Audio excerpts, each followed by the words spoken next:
Most people assume that self-sufficient living requires vast acreage, expensive machinery, and endless hours of physical labor. However, the truth is that half an acre, when managed intentionally, can produce more food than most families actually need. The problem is that people often choose animals based on what sounds traditionally homesteady rather than what actually functions well in limited spaces. This leads to overwhelm, waste, and eventually giving up.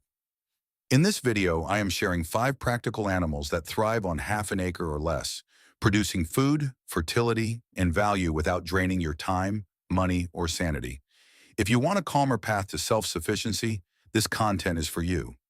Practical homesteading ideas like these are shared every week, and subscribing means you won't have to piece together advice from a dozen different sources. I'm really glad you found your way here. Let's start.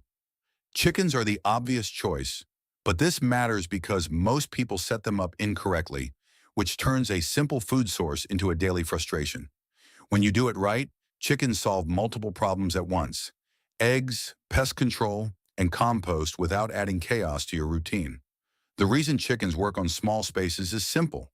They're compact, productive, and low maintenance. When their system is dialed in, they don't need vast grazing land.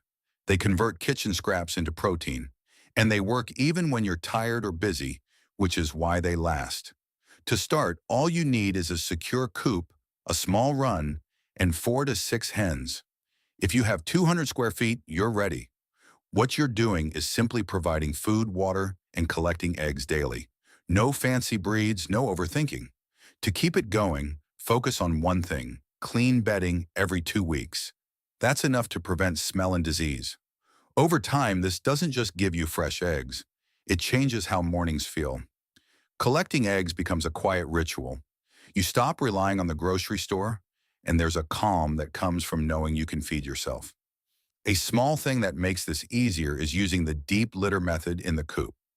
You don't need it, but it cuts cleaning time in half and builds free compost. Here's what most people get wrong.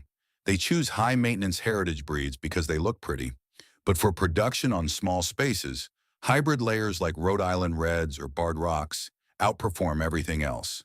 They lay consistently, handle confinement better, and don't go broody when you need eggs. Another mistake is free-ranging on tiny lots. It sounds romantic, but on half an acre, chickens destroy gardens, attract predators, and create mud pits. A well-designed run with rotation keeps them healthy and your land intact. Feed costs worry people, but chickens are opportunistic eaters. Kitchen scraps, garden waste, and seasonal forage can cut commercial feed by 30 to 40%. The key is balance, not perfection. Predators are the real challenge on small properties. Hawks, raccoons, and neighborhood dogs are persistent. Hardware cloth, not chicken wire, is non-negotiable. Automatic coop doors eliminate the evening routine. Motion lights deter raids. One secure setup prevents years of heartbreak. Water is underrated. Chickens drink twice as much as they eat. Dirty water causes respiratory issues and drops production. Nipple waterers stay cleaner and reduce waste. In winter, heated bases prevent freezing. These small upgrades eliminate daily problems. The emotional return matters too. There's something grounding about chickens. They're present. They respond to routine. And for kids or people living alone, they add life to a property without the commitment of larger livestock. Done right, 6 hens produce 1,500 to 2,000 eggs per year. That's 125 to 165 dozen eggs. At $5 per dozen for quality eggs, you're looking at $625 to $825 in the annual value plus fertility for your garden. The setup cost is $500 to $800. You break even in year 1 and profit every year after. Rabbits solve a quiet problem most small homesteaders face: how to produce meat without acres, noise, or slaughter drama. They're efficient, gentle, and work even in urban settings. The reason rabbits work is simple.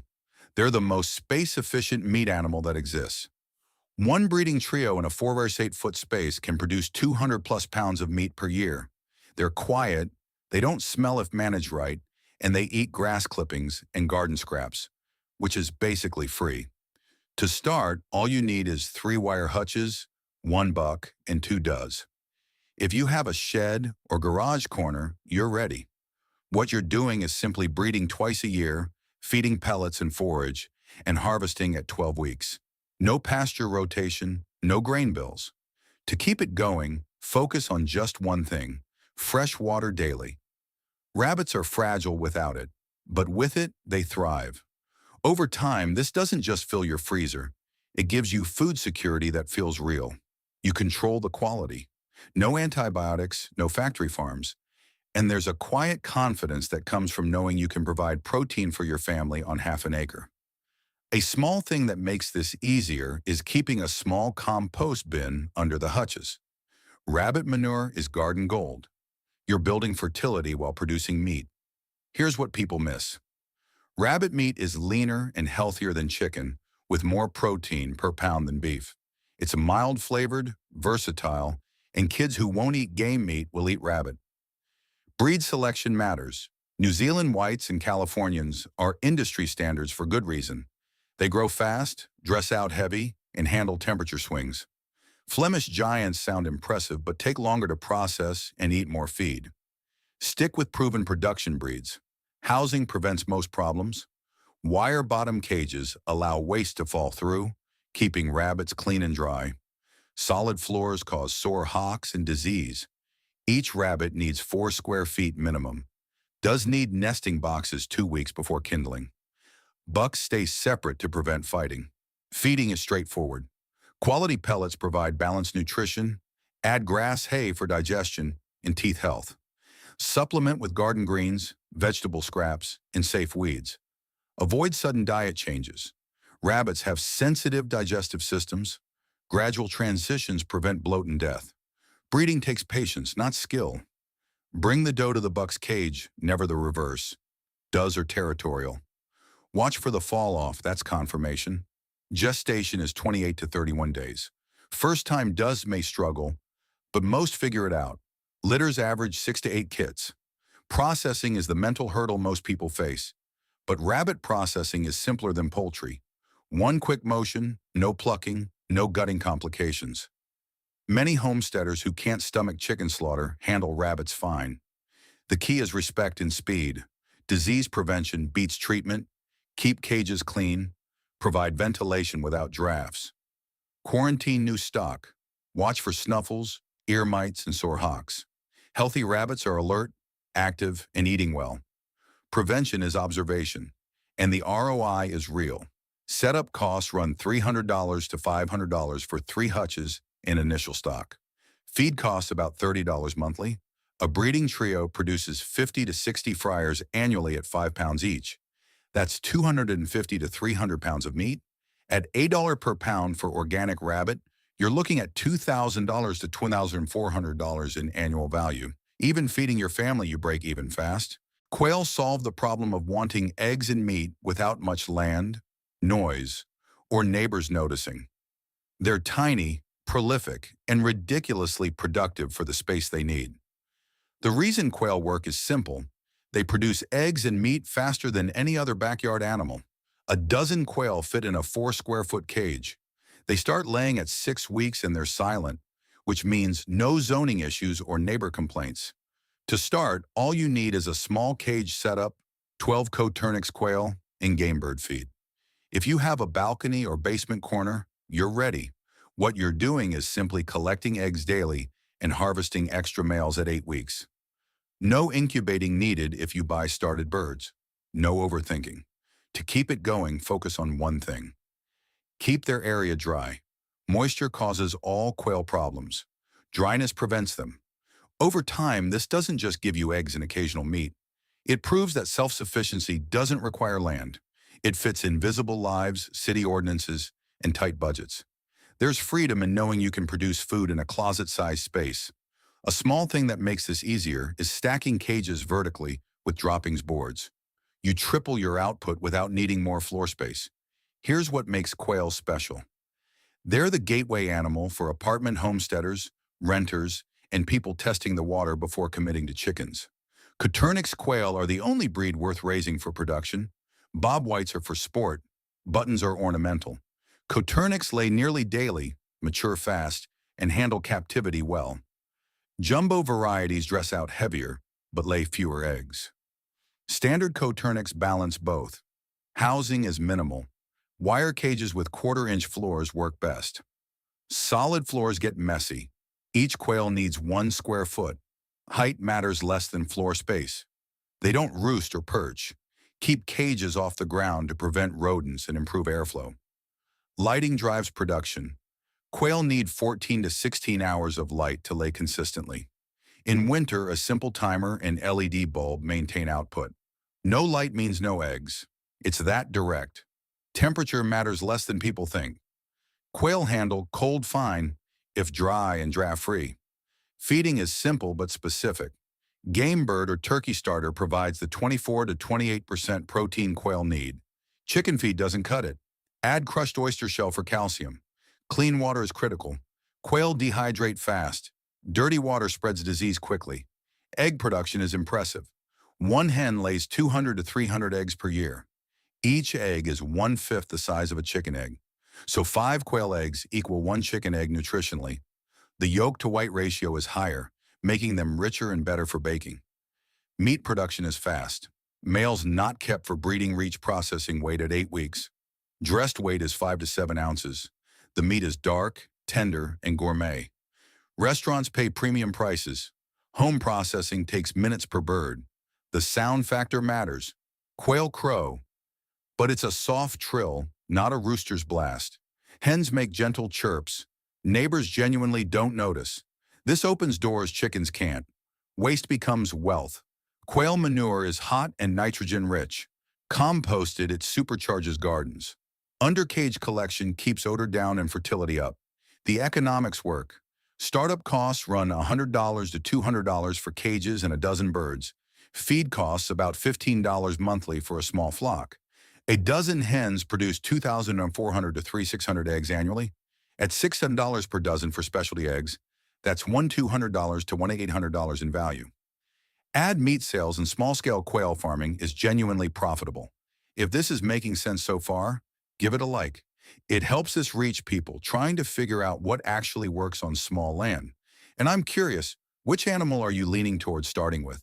Or if you already raise one of these, what's one thing you wish you'd known earlier? Drop it in the comments. I actually read them and your input helps shape future videos. Real experience from people doing this beats theory every time. Let me know what's working for you. Bees solve a problem most people don't think about until their garden fails. Pollination and sweetener production without taking up usable ground space.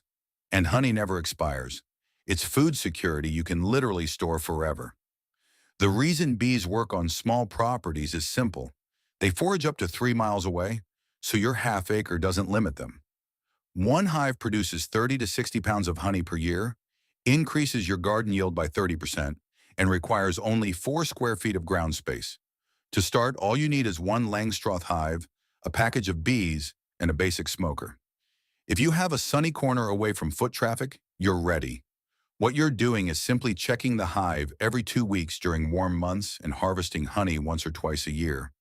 No daily chores, no feeding unless it's a bad year. To keep it going, focus on one thing: monitor for mites in fall. That's the main thread, and catching it early keeps the hive alive. Over time, this doesn't just give you honey, it transforms your relationship with the land. You notice bloom cycles, your garden explodes, and there's something humbling about working with 50,000 tiny partners who do most of the work. A small thing that makes this easier is painting your hive boxes different colors. Bees orient by color. It reduces drift and keeps colonies strong. Here's what people get wrong about bees. They think it's complicated or dangerous. But modern beekeeping is surprisingly simple when you follow the basics. Equipment matters. Langstroth hives are standard for good reason. Parts are interchangeable. Resources are endless. Top bar and war hives sound romantic but complicate management and reduce yields. Start simple. Get fancy later if you want. Bee packages versus nukes is a real choice. Packages are cheaper but take longer to build up. Nukes cost more but have established queens and brood. For beginners, nukes reduce first-year failure. You're buying momentum, not just bees. Hive placement is strategic. Morning sun gets bees active early. Afternoon shade prevents overheating. Windbreaks reduce winter stress. Face entrances away from foot traffic.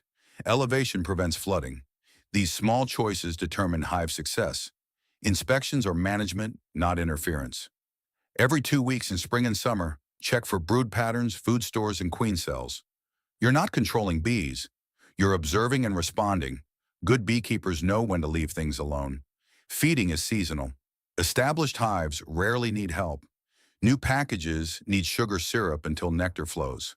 Fall feeding ensures winter survival. Spring feeding boosts buildup, but overfeeding creates dependency.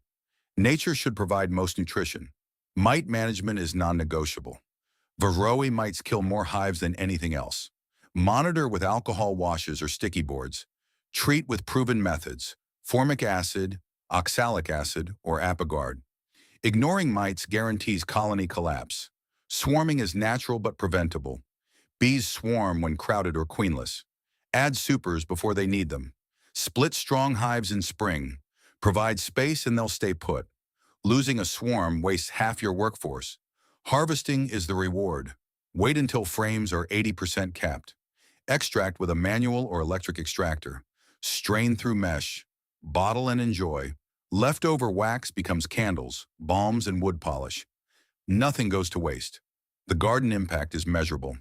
Pollinated gardens produce 30 to 50% more. Tomatoes set better. Squash fills out. Fruit trees explode. Bees pay for themselves in increased harvest before you count honey. The community value matters too. Local honey sells for $10 to $15 per pound. Beeswax products bring premium prices. Pollination services earn $50 to $100 per hive. Bees open income streams most livestock can't. Startup costs run $300 to $500 for one hive and bees. Annual costs are minimal, some sugar, occasional treatments, and replacement equipment. One hive produces $300 to $900 in honey annually, plus garden value. You break even year one and profit forever. Ducks solve problems chickens create. Muddy runs, tick infestations, and fragile birds that stress easily. They're hardier, funnier, and in some cases, more productive. The reason ducks work on small spaces is simple.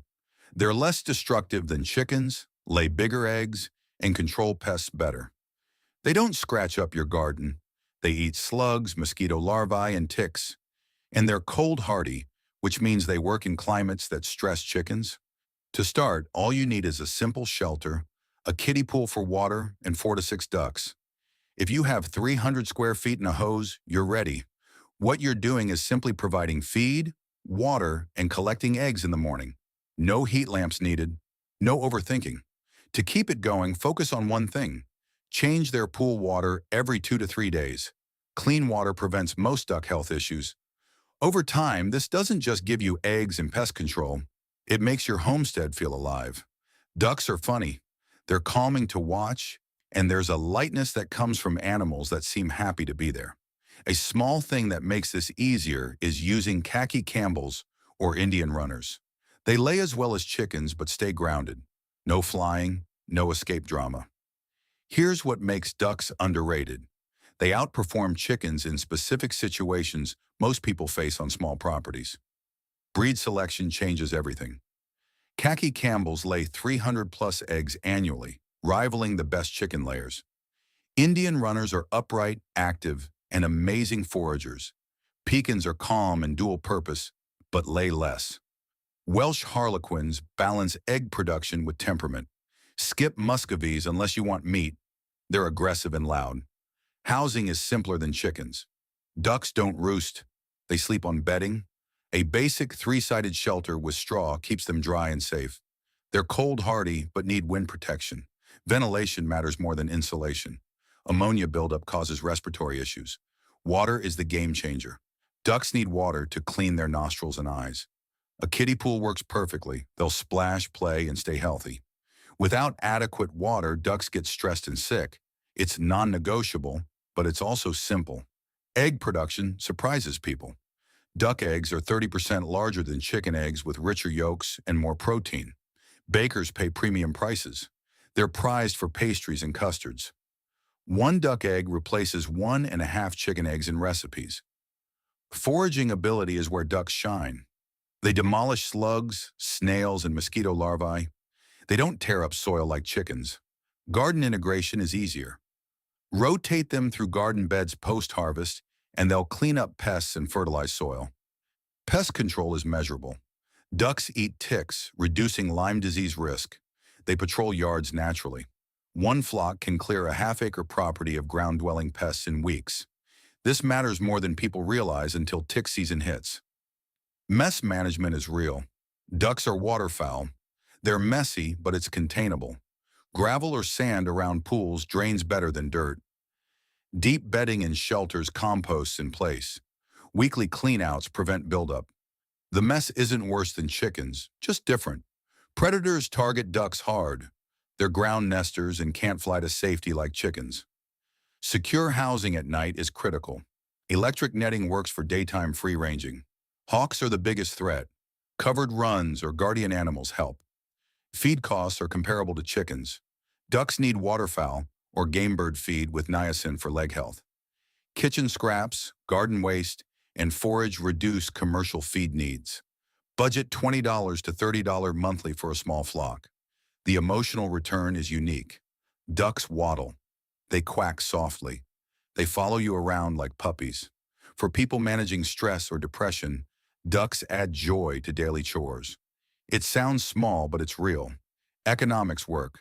Setup costs run $200 to $400. 6 ducks produce 1,500 to 1,800 eggs annually.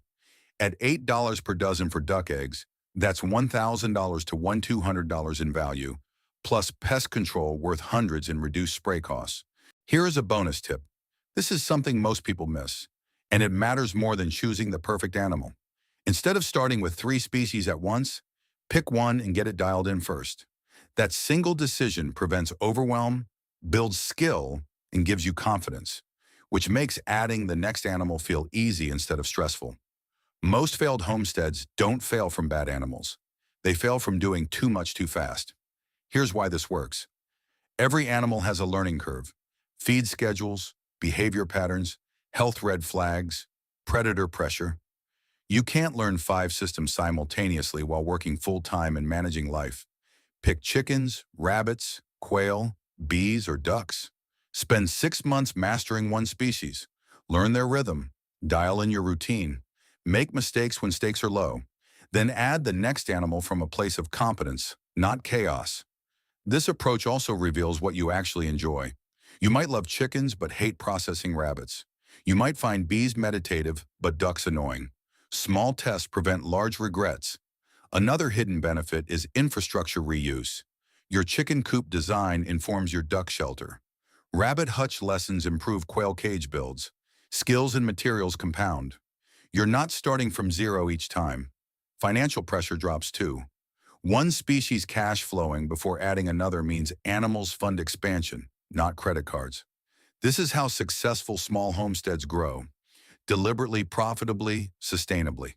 The people rushing to fill half an acre with every animal at once burn out in year 1. The people who start with 6 chickens and expand strategically are still thriving a decade later. Speed feels productive. Patience is what actually works. You don't need a farm to be self-sufficient.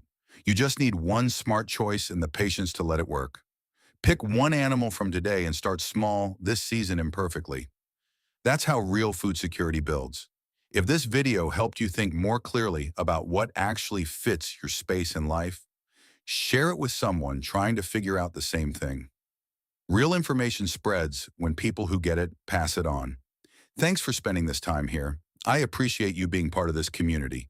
Now go start small and start smart. If this guide to small-scale livestock has changed the way you look at your backyard, please subscribe and like the video. We are uncovering the self-sufficiency secrets that modern society has tried to bury. Let's cultivate a more resilient future together. The next treasure of homesteading wisdom will be revealed soon.